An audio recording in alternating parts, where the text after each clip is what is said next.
Hello and welcome to Sons of Olympia. I'm George. And I'm Matt, and we're brothers. And our parents are Olympians. Yes, we are the sons of Olympian parents who have failed to fulfill their genetic potential. And like all underachieving children, we've decided to start a podcast. Hello and welcome back, everybody, to episode 20 of Sons of Olympia. Today's episode is going to be something a little special. Q&A edition. First ever Q&A. And it's been quite the journey to get here. We have had every technical difficulty under the sun, let me tell you. First 19 episodes was a breeze, easy. And then we almost quit today. You did say you would quit. You said, I quit the podcast. I can't do this anymore with your words. I handed my notice in. And it's been rescinded. Yeah. You came back with a good offer. I must admit, it was all my fault. I've got very dated tech and yeah. It was a challenge, but here we are. A challenge. Yes. Laptop number 4. Take number 54. Oh, well, listeners, I hope you enjoy this one because it's been a journey. So, questions and answers. Firstly, thank you very much to everyone who sent in a question. We got a fair few in. Were you impressed with the haul, Matt? I don't know how many questions in total I was quite scared when you suggested a Q&A episode. I was like, I don't think we're ready for this by any means. We're not going to get any questions, but we have enough. We have critical mass to make an episode. So we will be getting onto those questions. So thank you very much, everyone who sent them in. If you want to send in questions for future episodes, you can find us on social media at Sons of Olympia Pod and give us a follow and a review wherever you're listening to this podcast. It would really help us out. But first, I wanted to give a quick shout out. Friend of Mom and Dad who's a big fan of the podcast, Neil Jackson. Trained with Mom and Dad at Wolverhampton and Bilston Athletics, and he said he's loving the podcast and he's promoting it to all interested parties. I love that line in particular. What does that mean, Neil? Is that friends? Is that businesses, brands? Whoever it is, Neil, we're very all grateful. Parties are welcome here. And if you know anyone who has a brand new laptop, no. But thanks very much for the review. And he also added this, which I thought was interesting. He said, if you Google Madonna in a red Adidas tracksuit, you'll find a picture of her wearing the same ones as Matt and George from her Guy Ritchie days. So to any of our audio listeners, every single episode we wear these retro Team GB kits. And turns out Madonna was seen in these very kits. So we're pretty fashionable folks. Yeah, and I would say vintage Team GB Olympic gear is making a comeback. Harry Styles was knocking about in some very old. I bet Mum and Dad had some of this kit as well. I think it was maybe the Olympics or two after. It was like Roger Black era. In one of his music videos, he's got I think they called it a podium tracksuit that they wore on the podium. So they're coming back. We should keep hold of these. Oh, for sure. It's our uniform now. As we were preparing for this 100th take of the podcast, I was like, it's a good job that we can just don't have to think about what we're wearing. Just stick on some generic Olympic stuff. Just get thrown up on us. Okay, we're ready. Yeah. But it's actually pretty trendy. Madonna, Harry Styles. Yeah, but in this heat, they are not breathable, are they? I've been sitting in my attic and I put this on and wow. I don't know what it's made of, but it ain't breathable. No, they didn't have the breathable technology in the 80s. No. So it made the tech issues that much more tense, the heat from the retro tracksuits. So before we get into questions, we should probably cover what happened at the weekend. Something we have spoke about on the podcast before. Full episode, in fact. We did do a full episode on the enhanced games. Took place this weekend in Las Vegas. Did you watch it? Did you? I didn't stay up to watch it, but I saw bits of it the morning after. And I think it's worth a deep dive. It's still fairly fresh on at point of recording here, but from my general view, it seems it's flopped, hasn't it? It's not delivered what everyone wanted. In fact, if on service level, it's more than flopped. It's a car crash, I would say. one world record in the 50 meters men's freestyle, 0.07 seconds. It was broken by the guy we spoke about before. Yes. Christian Glockomiev. Yeah. In the Which you'd 50-meter say freestyle. 0.07 seconds. It's the suit, mate. It's the suit. They're all wearing suits, which are banned in normal sport. The super suits that they did wear in swimming, and then all the records were falling so quickly they pulled the plug and said no more suits. Yeah, absolute farce. In the women's 100 meters running event, the sprint, a clean athlete won that. It's not even enhanced. I heard that there was 3 clean athletes that won their events. One was Hunter Armstrong of Australia, won the 50 meters backstroke. And yeah, like you said, it does feel a bit of a flop. But then when we did our episode on this, you should go and check it out. Any listeners who are interested, we spoke about maybe that to them it's just about selling supplements, just about selling stuff. It's just like a marketing thing. So maybe the owners don't actually mind that. I don't know. They probably still would want some more records to break, but it's still got a load of attention, still a load of headlines. And I think they were saying as well when the athletes were sort of performing or competing, what they were on, or like what protocols athletes were using, and what enhanced products you can then go and buy yourself. Yeah. I don't think there was any sponsor of it from any other brands either, but yeah, I think success maybe is down to how many supplement packages, subscriptions they've sold off the back of it. Yeah.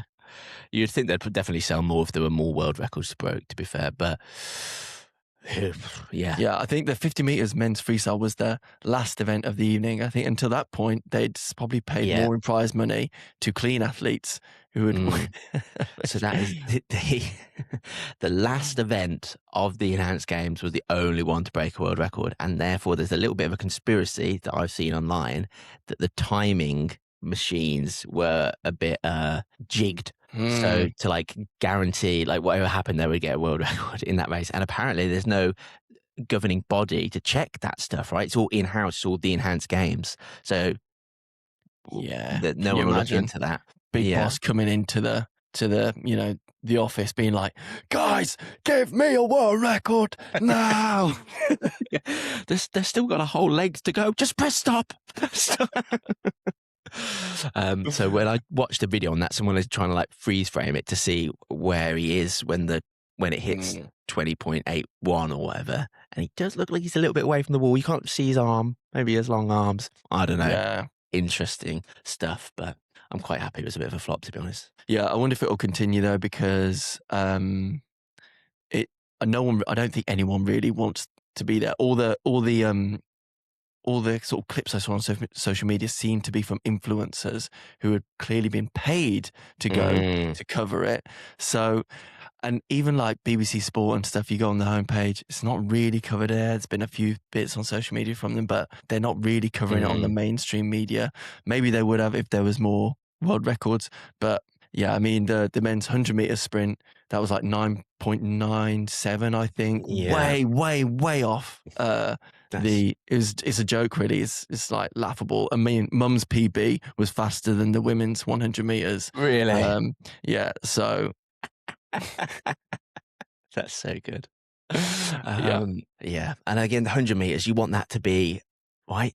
Surely if you're all juiced up and you're getting all these protocols, you can sprint quicker than that. Come on. Yeah. Anyway, anything else to add on the enhanced games, or shall we nip that in the bud? Well, I think there will be more to come of it. I wonder what people will say about it in the coming days. So I'm sure there will be more commentary to be had. I wonder what the future will be for it. Whether there'll be another one. What if more athletes will sign up for this sort of after this one? Ben Proud, who we spoke of, who was like the big UK swimmer who went across, he finished second in the men's 50 meters freestyle. He did do a PB, I think, in the butterfly event. So, for him, was it worth it for a PB? I don't know. He probably got paid more than his whole swimming career just doing this event and being put on the books. So maybe, I know, I'll be interested to hear from some of these people. I wonder if they speak to the media after, being like, was it worth it? Would you do it again? Are you signing up for another games? Blah, blah, blah. But um, yeah, for now, put it to bed. I Yeah. don't think anyone wants to see it. Yeah. I mean, they're going to have athletes still want to do it when the money's so great. The thing that might, if they don't get world records and stuff, maybe then like, I don't know, funding runs out or something. The Trumps stop putting money in. Yeah, I mean, the money, I don't think they're selling enough from the, enhanced supplements to fund it. It's just coming through these billionaires, right? Like we spoke of in that episode. So if he's still interested in it, then it'll probably carry on because money's no object and whatever. But I don't think viewing figures were even that high. I think it was streamed live on YouTube. I think it was like 50,000 people were tuning into the 50 meters, which is nothing. So I'll have to fact check those figures, but yeah. Not many, I don't think. Not many. Right then, should we get to it? Questions and answers. You gave us the questions, and you're about to hear the answers. We got a wide range of different topics. Some about the podcast, some about sports, some about mom and dad. I think we could start off actually with the parents of Olympia, Kathy and Gary Cook, because Mom sent me a question this morning that I thought it was quite nice. She put, after doing 20 episodes together, is there anything you've learned about yourself or about your brother? It's quite a deep one, isn't it? That is deep. Yeah. What have Mum would never ask me that over the phone. Never ask me those deep questions. Like, you sleep okay? You sleep okay? Don't worry too much. Did you get to work okay? Be careful out there. What have you learned about yourself recently? What have I learned about? I learned that you love marketing. I've learned that you told me this before we started actually, that you read BBC Sports homepage front to back every single day. It's paying off because I don't have the sports knowledge really. You're doing the heavy lifting on that side of things. That might be it. What have I learned? Anything I've you've definitely learned that probably cemented that I just love talking, chewing the fat about all sorts of sports. And I think what I've learned about you is that I think you are very skilled at putting these things together. You've kept me committed. I don't think I've committed to something as recreational as this for a very long time. I think we can both say that 20 episodes. That's pretty good going, I think. And we haven't actually fully missed a week yet. I don't think. No, and we've stayed committed to it. I think that is such. We did one missed episode. We've missed a deadline, a couple of here and there, but we should be proud. And with the highs and lows, today was a low. And we're getting to it. I don't know what I've learned about myself. I'm not sure. I think I've learned that if I care about something, I will put some effort into it. And and if I don't care about something, ooh. Nice. Well, thanks for the question, Mum. Yeah. Hope you enjoyed our answer. I wonder what she's learned about us. I wonder what she thinks of us. Yeah. Talking like this. She always just says she loves it. I think Dad listened to one episode the other week 3 times. That was the spike in the listens. Okay. Might move on to this question from Sarah. Yeah. Sarah, the daughter of Olympia, our sister, Sarah. She's put, speaking of Mum and Dad, when are Kath and Gaz coming on? It's a great question, and it's the elephant in the room, to be honest, isn't it? Yeah. It needs to happen. They need to be on. This podcast is nothing without them. In fact, they are the USP, and the longer we don't put them on here, the longer people are like, okay, are you guys who you say you are? I think we knew that we didn't want to get them just on straight away because we wanted to prove that we could do it before getting them on. But now it's gone on quite a bit. I feel like it's kind of been built up into my head to this big moment. No pressure, Mum and Dad, when you're coming on. But yeah, it should happen soon. And around a moment, I think it needs to be around something in the calendar big. I think, in the lead up to a major champs or something. I want to take some of the BBC audience and bring them here to hear from some new insights from the greats who haven't been heard of, heard about in a long, long time, but they have a deep well of knowledge to give. From this podcast, George, you're forgetting that we got a call from Athletics Weekly on Instagram trying to get access to Mum. He'd been chasing her for years to try and get a contact. And now we are the gatekeepers to the talent. And no one's going to interview them face to face before us. That's our interview. We were born for this interview. So, when are they? Yeah. I don't want to put a date on it, but it needs to be in person. We need to do it properly. And given we are still wrestling with the tech issues, if we can't do it, then we cannot expect Kath and Gaz to be joining on a podcast. It'll have to be in person again. And then that's just like, it's been a while since we've done a proper one with the cameras and everything in person. So, lot to prepare. It's coming though, guys. It's coming. Yeah. It's on the radar. And it was seconded by someone else as well. Someone did say... People are waiting. Yeah. For the parents of Olympia.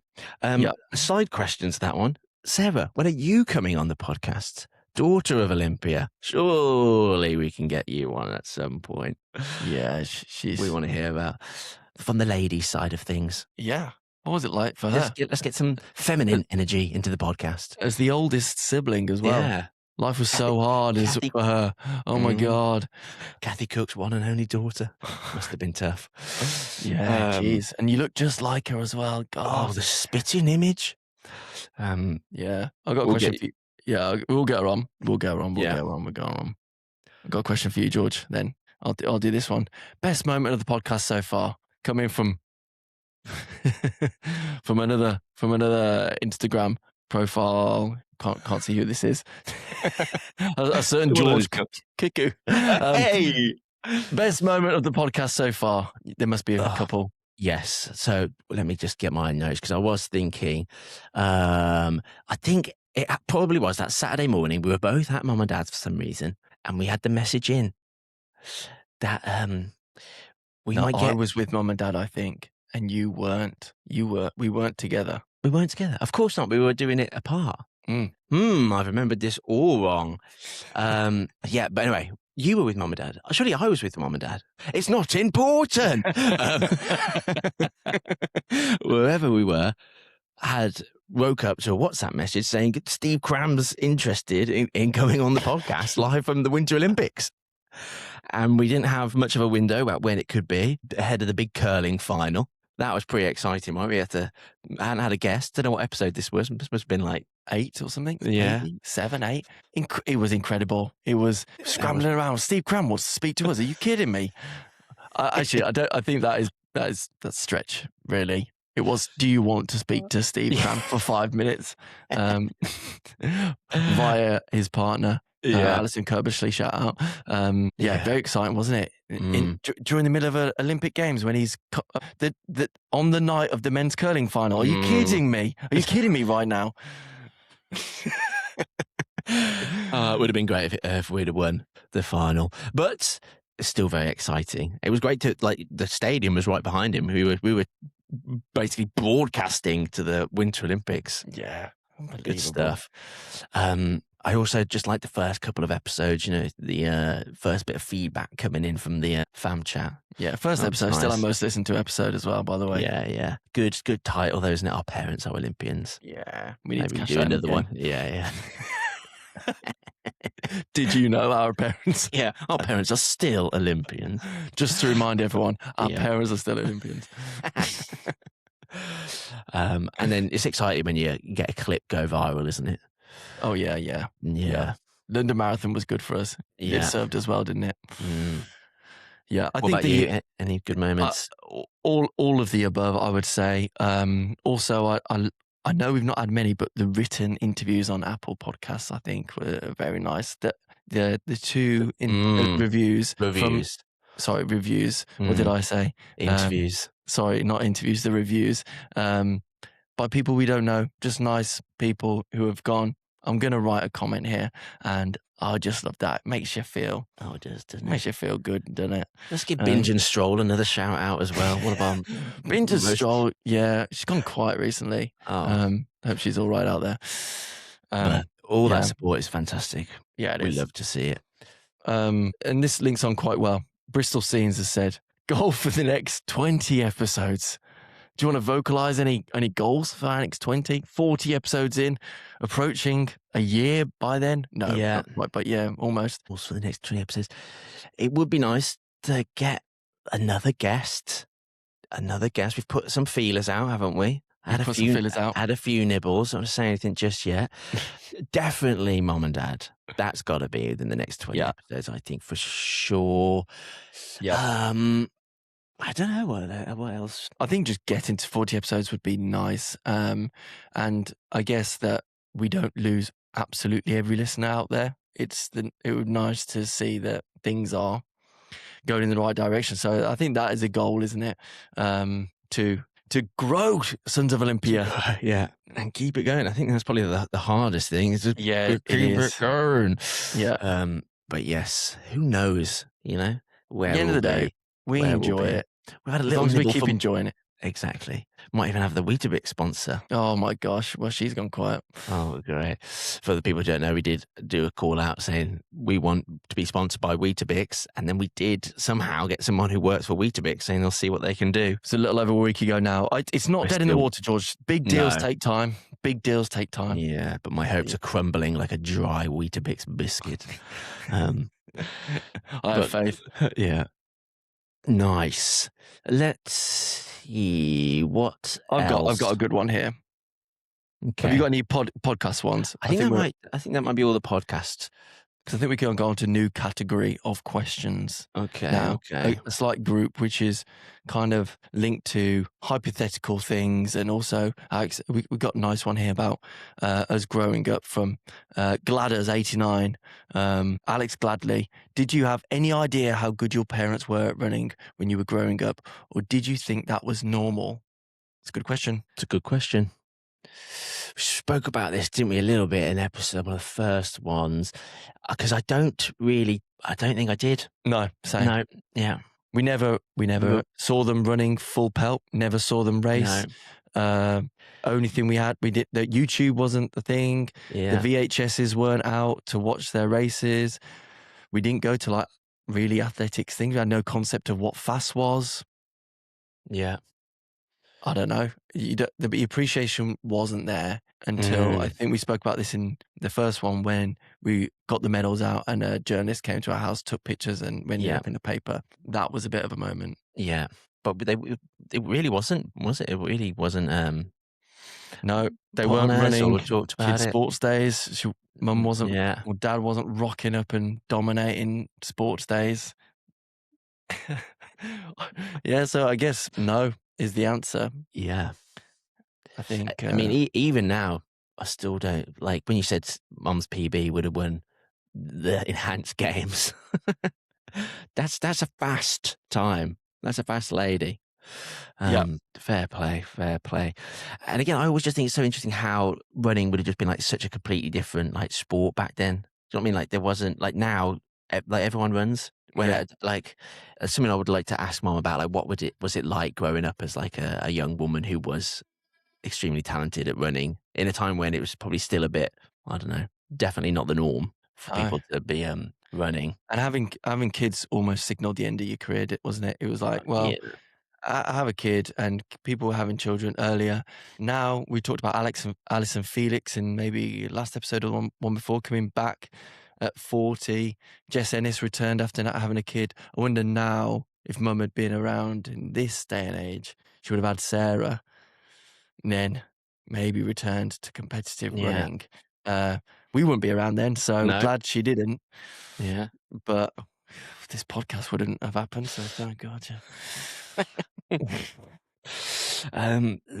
This might tie into a question from Sam Bretnell, friend of the podcast, who put, what Olympic sport have you never tried? And would you two legends have the best chance of getting a medal in? It's a really good pub question, isn't it? It's a fantastic Mm, pub question. I wonder if he means meddling now or meddling like, just generally. in prime. I've got a couple. I've got a couple here. Okay. Shall I shoot Oh, go first? for it. Yeah. Um, Given my length as a 6'5" man, I think rowing is a would have been a realistic, maybe not realistic, but I remember going to uni and the rowing team approaching me and saying, "Hey, you should be a rower. Come join us." Mm. I politely declined. I was like, "No, you nerds." Um, no, but I've got all the, you know, my knees probably could still take it now. And I've got the arm reach, not particularly upper body strength, but maybe that. And then I thought steeplechase. Mm. Don't have to be the best 5K runner or the best, well, it is 3,000 meters, I think, steeplechase. But Mm. do you just get the second tier runners doing the steeplechase? Could I have been one of them with a bit of a jumping involved? Mm. I got some serious hops, got some hops. You got them bunnies.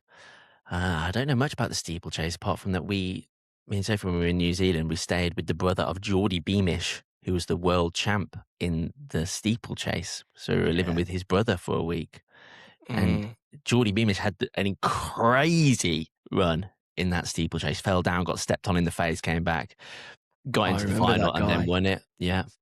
I wonder why does he do steeplechase? Do you know what I mean? I Mm. think it's always a wonder for that one. Is it because just you can't make it in the 5,000 meters or something? I don't know. Don't know. But I put that there just because, just a talking point, basically. Nice. I Yeah. don't think I'll be good enough to make the 5,000 or the 1,500. No. Maybe I'll do a It's- job in the 3,000. Yeah. I was sort of thinking, definitely not now, because if it was now, we spoke about this before, and it would have Nothing. to be, we would struggle, and it would have to be Yeah. something without any athletic ability. But I think maybe if I'd have got into it when I was young, maybe track cycling. I got the big quads. That is something that I have tried before. Yeah. Only once did I go to the velodrome in Manchester, I think. And it's tough. You don't realize how steep those Oh, banks scary are. stuff. Yeah. And it's like, just go from there. I don't know what the colour lines are. It's like red to black or something like the Yeah, first. yeah. And I was like, whoa, it feels like you're riding up a half pipe. Yeah, I So think you'd be good at that. You do, and a lot of that time, a lot of the athletes are spent in time is in the gym doing these squats and stuff for like you like a leg day, don't you? I like my Yeah. knee hab. Yeah, you like that. Keep that ACL strong. Yeah, although your bike handling is pretty shocking, you crash a lot, so you'd have to improve on that. Yeah, good question, Sam. I like that you said two legends as well. Oh, yeah, I love it. You're a legend, Yeah. Sam. Yeah. Right. I've got another hypothetical one that works nicely here, I think. Okay. Yeah. John Caddick has Shout out, John. has put a question. If you could be world class at any sport, what would it be?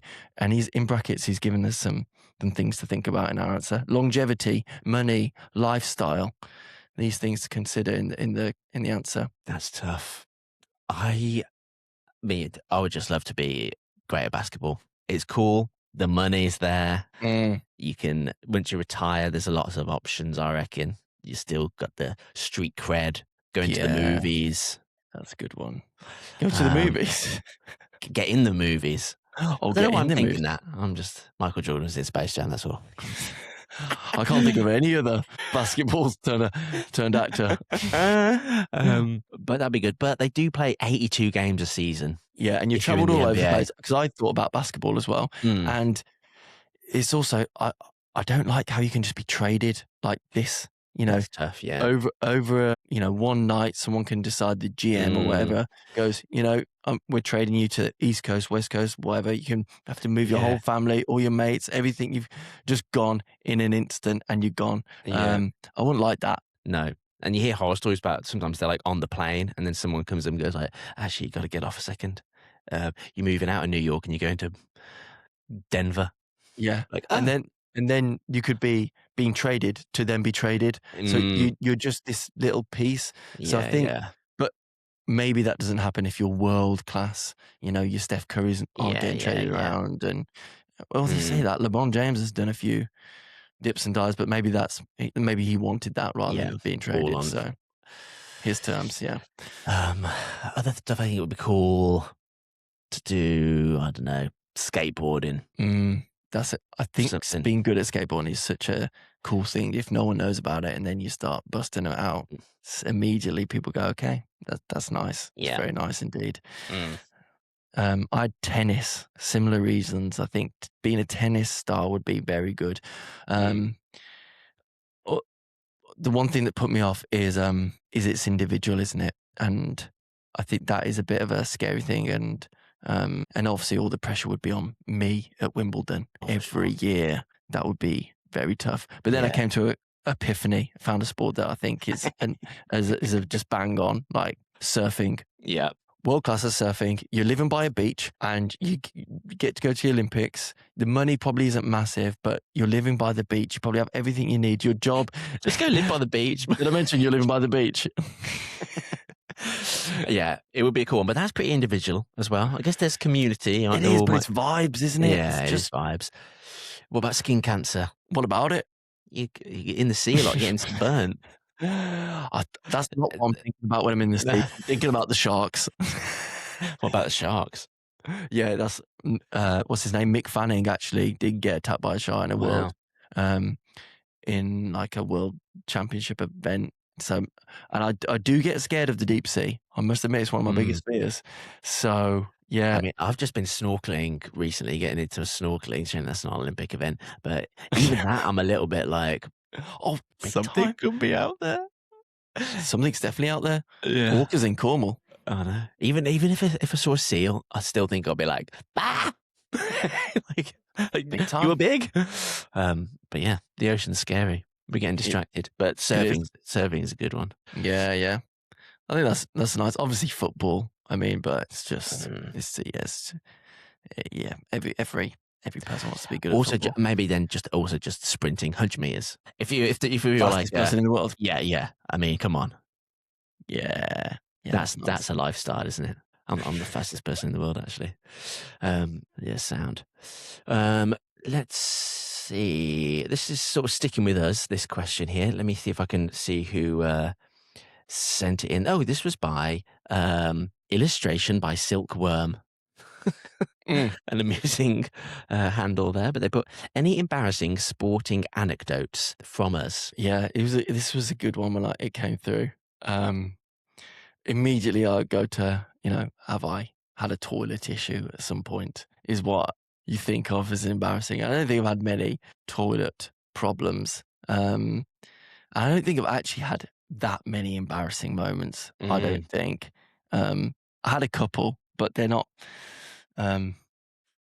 Yeah, you automatically think you're thinking about like pooing yourself, aren't you, or being caught on the live stream running event with poo pool dribbling down your legs. No, nothing like that. No, no. I did have it, which is embarrassing for me at the time. I don't think the story isn't that embarrassing now, but when I was very sort of secondary school age, we did like a schools champs. All the different schools go to. It was Birmingham Alexander Stadium. Yeah. I remember it was in the 400 meters, a lot of pressure. Obviously, 400 meters is in the family. I was like, okay, this is my race. I've got to do well. Ran my heart out. Ran so hard. I finished second. Actually, was gutting. But I was in such a state after. I was throwing up. I could barely get off the track. I was just in the stands. As a young boy, just as a shell of a human, someone came up to me and went, do you think you'll be all right for the final? That was the heats. And I was like, And I was so ill, I couldn't do the final. That's very funny. I've got a similar story. I think it was like Walsall Schools, whatever, but it was the 600 meters. And I remember Dad being like, look, it's further than you think. He's like, I probably wouldn't have run 600 meters before. He was like, don't go off too fast. He was like, try and save some for the like final 200 meters or whatever. Nice one, Dad. Yeah, of course. Yeah, get out of here. I know what I'm doing. Gun goes, I absolutely peg it off. I'm miles ahead. I think for like the first 300 meters, then just absolutely smack into the wall and came like fifth or something. It was embarrassing. Other ones I was thinking of, after the Birmingham Marathon, my butt was chafing so bad I had to get Vaseline and started generously applying it in some back alley in Birmingham city centre. But I think one of the ones that's also embarrassing was when I actually tore my ACL in a 10K race in Bristol, the Towpath series, where we went underneath Bristol Clifton Suspension Bridge, the other side of the river, and it was like 5K out, turn around, run back, and I basically did it at the 5K turnaround point. I knew something was bad straight away. Do you know what I mean? I was like agony. Everyone running past, keep going, oh go on, you got this, keep going. And I was like getting really wound up. I just had to like walk basically 5 kilometers back to the start line with a torn ACL. Yeah, and then when I get there, the race is over, they're giving out the awards or whatever, and I come through and everyone gives me this like, no, like why well don't you just done, hop well the fence done. and go home. It was you're alongside a river. One side's the Oh. river, the other side's the woods. Like I had to walk back, and it was just this like they all stopped what they were doing and like started giving me this like slow clap. I was so embarrassed, and then I had to cycle home. And and again, it's one of those things. I think about That's it really sometimes now. sad. If someone's walking, You don't and know what they're going and, through. yeah, and you're like, go on, keep going. You don't know what's happening. Do you know what I mean? I would. People were like, some people were like, yeah, keep going, mate. Some people were like, oh, come on. And I would want Did to be you? like, Yeah. you don't know what's just happened. My knee life is over. huge. I'm going to be depressed for 2 years now. Yeah, that's really sad, actually. Yeah. But embarrassing as well. Embarrassing, yeah. But also sad. Yeah. We should maybe do an episode on our knee injuries. I think actually could be useful. Yeah, for injuries in people general. who I think it's a good one. I had quite an embarrassing one not that long ago. I went to a fancy gym class, you know, the ones that are basically like a club. You do, and everyone's in their nice gear and, you know, the lights are flashing and blah, blah, blah. I get there and I'm on the treadmill thinking, yeah, all's good, but something doesn't feel right with my shorts. Do you know those shorts that have like a pants liner in them? I had them inside out, and I just had it just looked like I was wearing a pair of pants on top of my shorts. It was I was really embarrassed. Yeah, I had to try and get out and put them on the right way around. That's funny. The damage was done. The Yeah. damage was done. I did a gym class before because the guy who was running it was called Gary, and I used to work with him at the Toby Carvery, and he was a personal trainer. He was like, come along to my gym class at Pure Gym in Warsaw. So I went along, and it's one of these ones where you just have like a bar with the weights on, and you pick your weights and you just do the exercises. And I was the only man, and there was like 25 women in there, and like some of them were doing bigger weights than me, and I'd never done anything like this before. I didn't know what I was doing. It was deeply He probably embarrassing. thought he was doing you a favour. Yeah. And I think he kept mentioning to me as well. I was like, oh, it is George from Toby Carvery. You'll get your free Toby.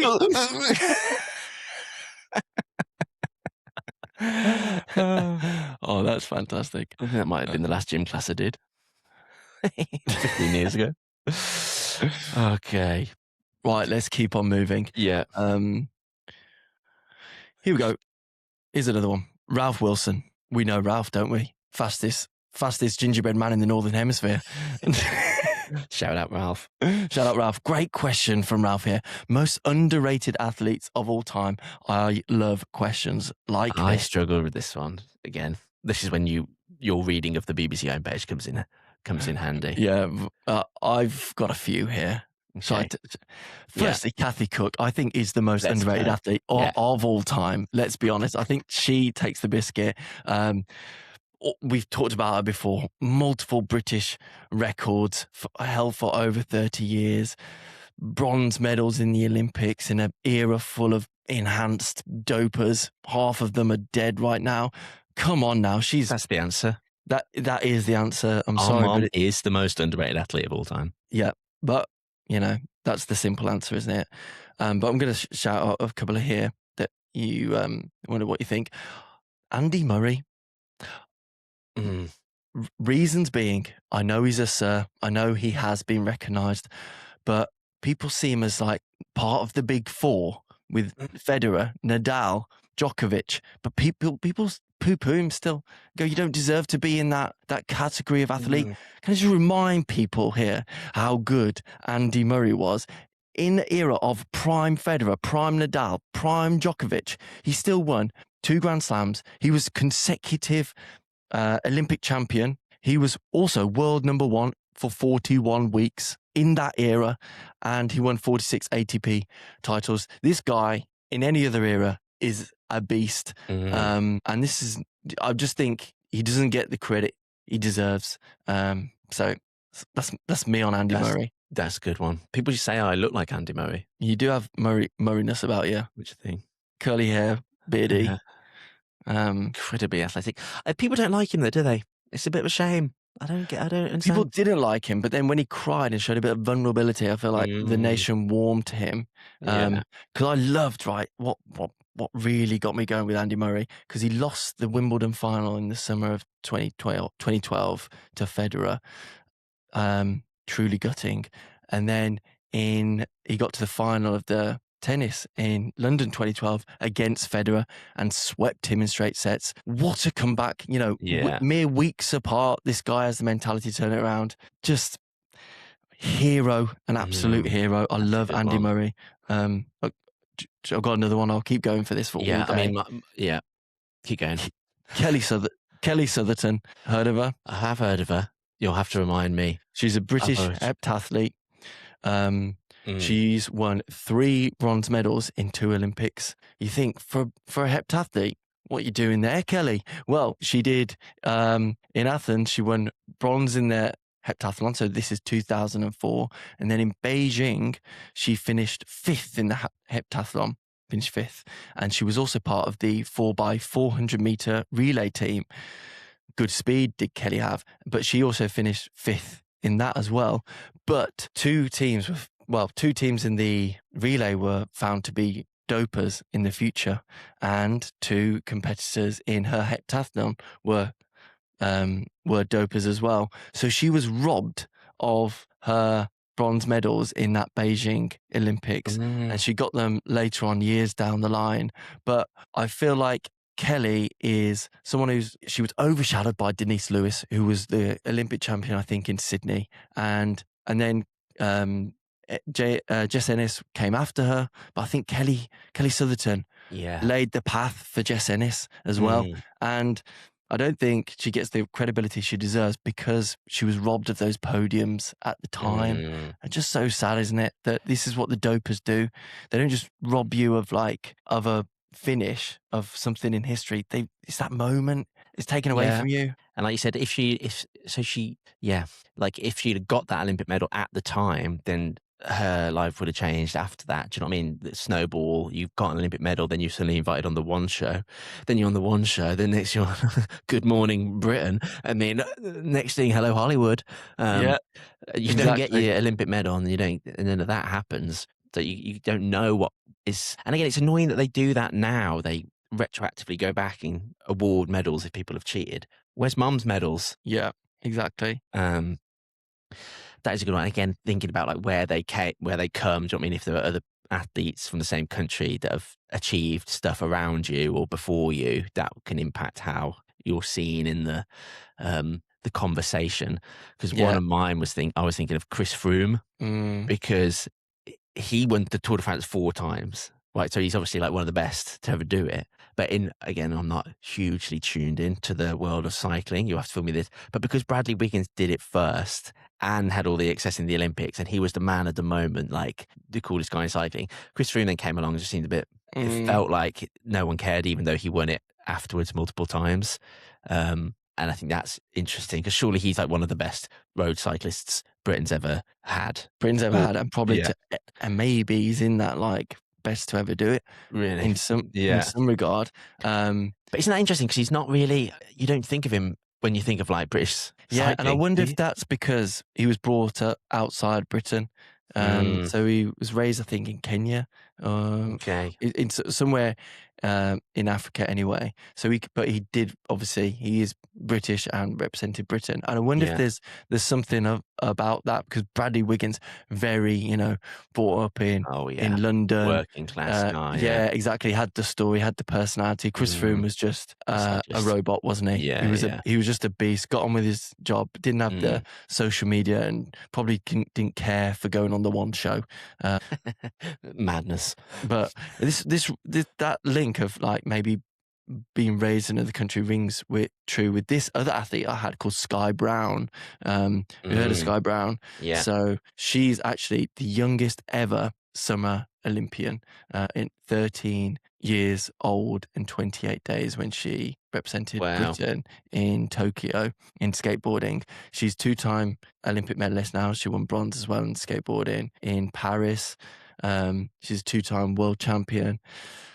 I feel like if she maybe, I don't know, was a bit more around in Britain, she would be like this superstar. And I think she is a superstar. She is in the US and things. She was the youngest ever Nike athlete ever. Yeah. She's like big time on social. She's a really competitive surfer. She surfs professionally.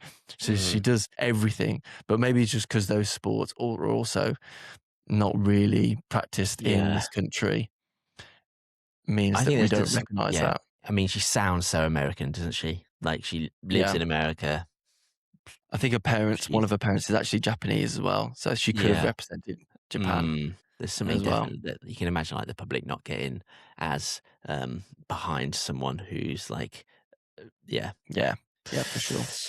Good Well, question. yeah, just throw one more out there. I put Paula Radcliffe down. Probably not. She's a high regard, but she's remains the third fastest women's marathon time in history, which is crazy, isn't it? Yeah. And again, maybe I was thinking that's because, she ran it with the men, and we spoke about this before. Now the women have to run by themselves, and maybe her time isn't seen, therefore, as being quite as impressive as it was.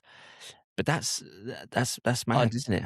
I just disregard that at all. I think 2:15, I think she ran in 2003. Yeah, I didn't realize that was the third fastest ever. Woman, yeah, Wow. according to Wikipedia. Yeah. And in an age before all the tech. Yeah. A lot of it anyway. Can you imagine if we had a Brit now who ran the third fastest woman's, who was like competing with all the Kenyans and stuff? You would be like, wow, everyone would be loving her. Yeah. I just think with people just forget some of the, the OGs of these sports, don't they? I love that Paula Radcliffe, she's still commentating, isn't she, on the London Marathon, but you don't see her around like everywhere. She actually has a podcast. Shout out, Paula. Does she? Definitely have to listen to that. Yeah. Let's just do let's do a couple quick ones. One from Noah K. What's your favourite distance to run? Great question, Noah. Thinking about this, I think 1 kilometer. Right. Like my theory here, you're not going all out sprinting, but you're also not in lactic pain like you are in like a 5K. So I feel like 1K is like nice enough to feel like you're going really fast. It gives you a reason to run fast, but you're not going to get the pain of like a 5K where you're dying forever, but you're not all out sprinting either, like a 400. But you're never going to go out and be like, no, let's go do a 1K run. No. But I think a track is quite a fun thing. I don't know, 1 kilometer repeats. I did that in my runner plan recently. I quite enjoyed that. Yeah. Or polar opposite, a massive day out, like an adventure run. Yeah. We did that adventure run in Sheffield. Filmed it. Got clips. Could be a bonus episode. Yeah. If we ever get around to it. I'm probably just going to go 5K park run. Just because you likey that. Me likey. Want to do more. Let's go to user 72957 said paddle, high rocks. What's going to be the next big sport hype? Incredible question, user 72957. I love thinking about this as well. I would love lawn games to be part of the next sports hype. Cornhole in particular would be great, but I think that's more a me thing than anything else. I don't think it's got the growth trajectory as... No. Well, I'm sort of thinking a similar thing. So have you heard of Halo Ball? No. It's you buy it. I guess it's like patented, a bit like spike ball at the moment, but it's basically a basketball hoop on some like bungee cords that you fasten between two trees or two lampposts. So it like floats in the air, and you have teams. You move around it. You have to pass and dunk it or shoot it in the hoop. Basketball that you can set up in the middle of a park and you play it around the hoop. It looks a lot of fun, but it's just a hoop with some elastic on it, and they charge in £100 a set for online. And again, that's just because they've had the idea and they're going to be like, no, this is what it is. That's never going to take off. But that could be a fun little beach game, fun little family camping Does game. it come with posts to do the elastic between, or do you need a tree? No, you need some trees, I reckon.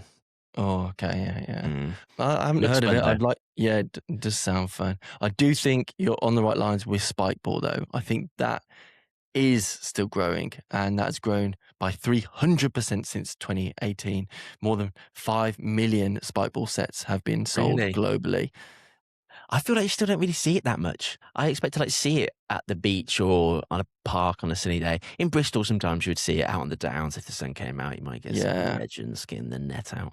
But I think it's just so accessible. Maybe it's because it's it's a company. Spikeball is it a sport? Is it just a company selling you kit? Like paddle isn't a thing. Like I suppose High Rocks is a brand, is a company as well. But yeah, it's hard to know like at what point like is Spikeball a sport, or is it just a company selling you some equipment?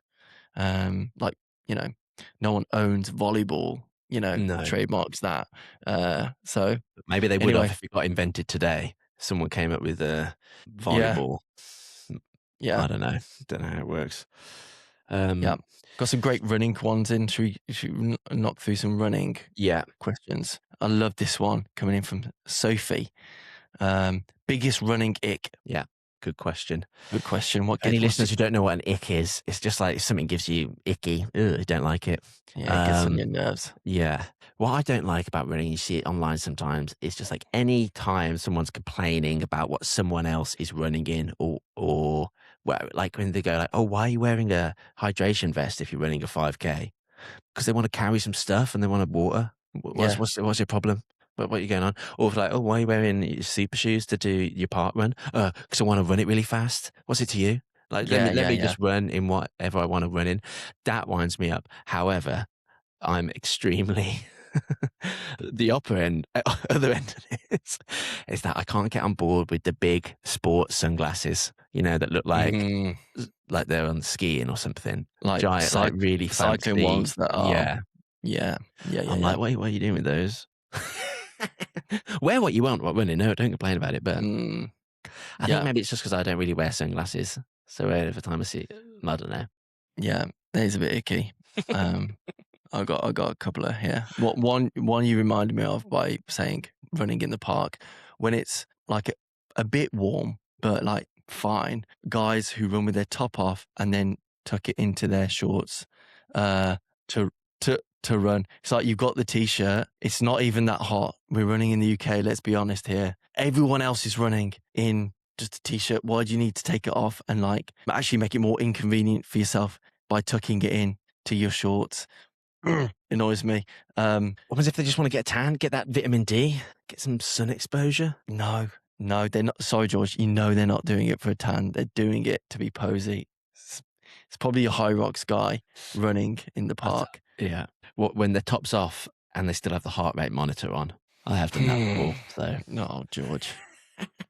It's because I want to. I do get it though, and I would only do it if it was like a quiet little around the New Forest. Do you know what I mean? As soon as you're out in the open forest, I ain't seeing no one. That top's coming off. Heart rate monitor stays on. Why does it need to come off though? I don't feel like it's even. Just get the sun on my skin. Just to make yourself feel alive. Feel the wind on my chest. Okay. Well, okay, you do you. I've got a bigger ick than that though. When you see on Strava someone's logged a run, any sort of activity, and they've attached a wind sock report. Do you know what a wind sock report? No. Where the wind was blowing. It's but more data than that. You can attach this. I don't know this report that tracks the weather and will link to your Strava and tell you like what your feels like elevation might be, weather impact, longest time in a headwind, airspeed, precipitation, and it's like they're baked into your description. What? Why? I don't agree. I don't think you want that. I don't want to see that. No. I don't care what the wind impact was on your run. Or your feels like elevation was? Feels like elevation. I had 3 donuts before this, and it feels like the elevation should have been about 5,000 meters. God, give it a rest. There's some data that is just data for that's funny. data's sake. Let me I've just thought of this one right at the top of my head. So someone goes out, does an impressive run, maybe a really long run, and they just keep it as afternoon run or evening run. Yeah. I'm like, come on, you've done something cool. Like, tell me, I want to know. Where were you? What's going on? Yeah, give me that windsock report. Did you have a tailwind the whole time? Come on. That, but at least call it something like... Yeah, I know. Show you're human. We all know you're at home feeling psyched about it. Come on. Yeah. And sometimes I'm like, sometimes I forget to give them a name, and then like the moment's gone, and I'm like, well... But sometimes I'm like, people just want to call it afternoon run because they're like, no big deal. It's just an afternoon run. For sure. Another good running one. All right. Sorry, one more. Best song to run to. This is good. Best song to run to. I struggled to come up with an actual song, but I did just look up my running playlists because normally I actually don't run with any music. Just like being out there. Yeah, me too. Actually, that's true. I have a run playlist with things like Linkin Park, System of a Down, Rage Against the Machine, Pump Me Up a Little. I also have like a hip hop rap playlist for running in gyms. Drake, Eminem. But I also have a Taylor Swift run playlist, which does get quite a bit of playtime. Okay, yeah. Taylor Swift, is that really getting you going? Well, yeah. Fearless. Speak Now. Long Live. Oh, we're just quite different, aren't we? Really? I've actually answered the question. I actually had a single song. So for listeners, if you want a song to run to, it's this one. It's M83 Outro. And if you want to get really pumped, type in M83 London 2012 montage, where the song Outro is played behind Seb Coe's speech in the opening ceremony with clips from the Olympics. You're welcome. Your goosebumps will be out in full force. So get it on. It is good. In fact, that whole album is pretty fantastic. But yeah. Let's rattle through these last running ones from Sophie. It's just a good one. Any advice for new runners? Just run. Don't forget. Don't think too much about it. Go out there, enjoy it. The hardest thing is getting out the door. I always say, put your shoes on. Forget about the expectation of the world. Remember why you're doing it. Get your shoes on, be consistent is my advice. Yeah. I don't practice that advice, but you never regret a run unless you break your ACL on a 5K into a 10K race. Yeah, good advice. I said just get a good pair of shoes. If you don't, you're thinking practical. I mean, shoes are one of those things that if you're going to research them online, why you don't know what any of it means. There's 1,000 brands. It's just like, what's the point? Just go into a shoe shop, try on some. If they look nice, get them. I think it's cool if they look nice because then you're more likely to put them on and you're excited to put them on, and then you're going to go and do a run. Get some nice shoes. Go for a run. Great advice. Yeah. Really good one here. Kate Dell. Yeah. Favorite PE teacher. That's tough. 2 spring to mind. Kathy and Gary Cook.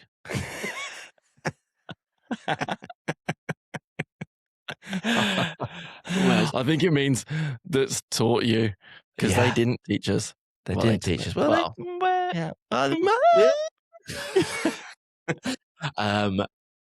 mean, I had PE teachers. None of them really stand out. I mean, Gary Cayley was my rugby teacher. He was like renowned, respected. Both fearsome guys. Wasn't he a hard ass? Like, yeah. Richard Francis, shout out to those guys. But both at feet like, yeah. You know what I mean, tough. I had one at primary school. I don't know if you had him actually, Mr. Gleason. I don't think I ever had him, but he was a year 4 teacher, but also PE teacher, and very hard. I remember he joined primary school. He joined as a new teacher, and everyone was like, "Whoa, this guy is the demon headmaster." Chill out, Gleason. Chill out, Gleason. We just want to have some fun, mate. Yeah. But I'm going to shout out to him because he noticed I was actually okay at football, and he put me forward for Walsall Schools district thing. So although he was a hard ass, he was looking at. He didn't have to tell someone there's actually a pathway here that you should go on. So I think that's what PE teachers, as I guess all teachers are there to sort of, inspire you. But I think PE teachers can really make or break what your sporting Oh, for future sure. could be. And in women, probably more so, because Mm. after school, women, a load of females just stop doing sport Yeah. altogether, It's one of So those yeah, subjects, a bit like maths, I think, where depending on how you have a relationship with like your teachers and the subject at school, it's just like you either love it or you hate it. Do you know what I mean? So many kids like hate maths, and so many kids would hate PE. Do you know what I mean? Like dread the PE lesson. yeah. Why dread it? It should be like a fun one. Um, Mm, but so many of these teachers are just like, right, you're doing the bleep test again today. yeah. Take your And top off, even chunky butt, and start doing the bleep test. Of course, you're and going the to hate most that. sporty people in the world will hate that. Mm. Yeah. Great question there by Kate. I think we're getting. Oh, Yeah. here's one from JMC1. Is Gaz partial to a game of cornhole? And any advice on techers?